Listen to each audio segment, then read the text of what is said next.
is about the Orion test flight, liftoff to splashdown, and they basically talk about, what needs to be done in order for this project to take place. And so NASA engineer Kelly Smith is on there, he's explaining stuff, but he says something really interesting. So let's check this out. As we get further away from Earth, we'll pass through the Van Allen belts, an area of dangerous radiation.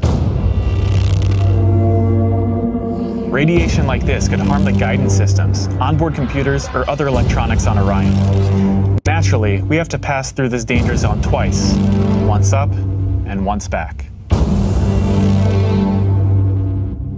But Orion has protection. Shielding will be put to the test as the vehicle cuts through the waves of radiation. Sensors aboard will record radiation levels for scientists to study. We must solve these challenges before we send people through this region of space. Wait a minute. We must solve this issue before sending people through this space? What happened during the moon missions? Didn't they go through the Van Allen belt as well? So, I don't know. Just wanted to point out this discrepancy where in this video, this guy is talking about how the equipment can fail and the navigation can fail and we're going to have to figure this out before we put people through it. Well, what's to figure out? Didn't you guys figure that out like 50 years ago or something? Just very strange that they would say that. Did they spill the beans? Maybe. Well, if you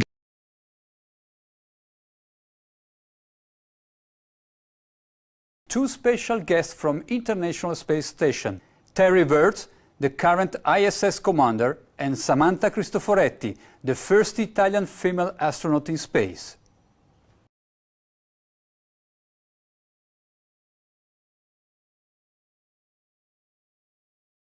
Hi Terry, buongiorno Samantha. Thank you very much for joining us on Euronews.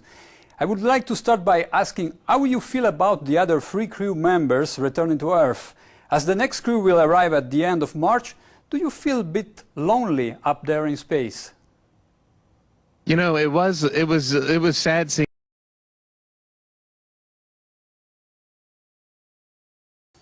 And what comes after the International Space Station once its mission is over? How do we ensure the presence of humans in space?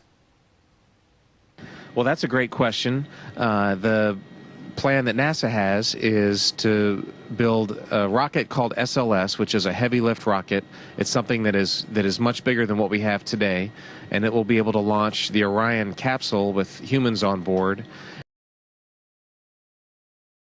as well as landers or other components to destinations beyond Earth orbit. Right now, we only can fly in Earth orbit. That's the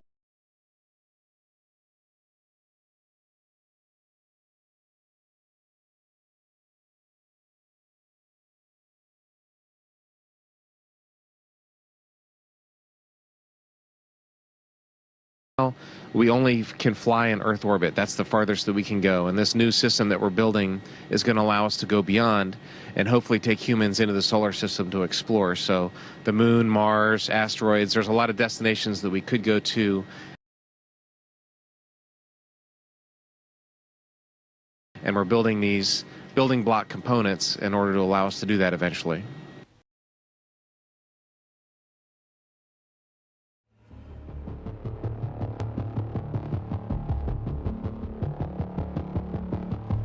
Orion is getting ready to launch.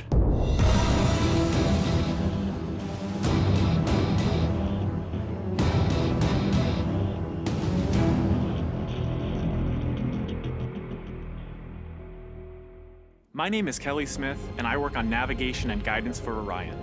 Orion is NASA's next-generation spacecraft. Built with versatility in mind, it can take astronauts deeper into space than we've ever gone before, to an asteroid or even onto Mars.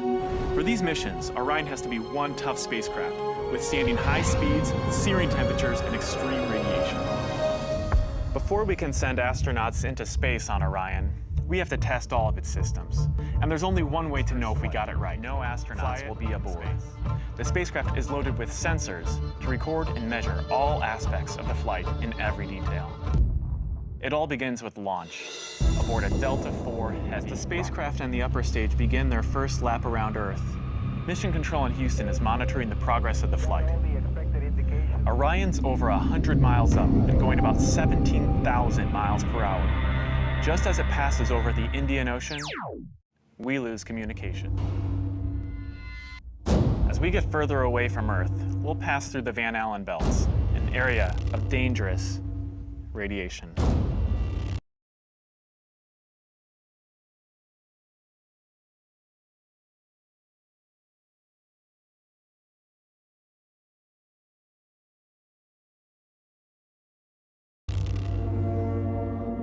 Radiation like this could harm the guidance systems, onboard computers, or other electronics on Orion. Naturally, we have to pass through this danger zone twice, once up and once back.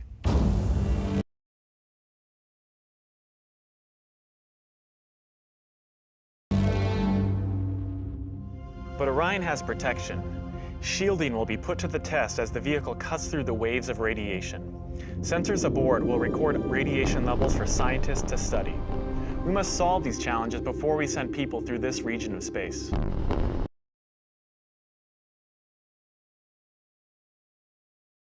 It's great to be a part of this first space flight for Orion, and we're looking forward to beginning a new chapter in human space exploration.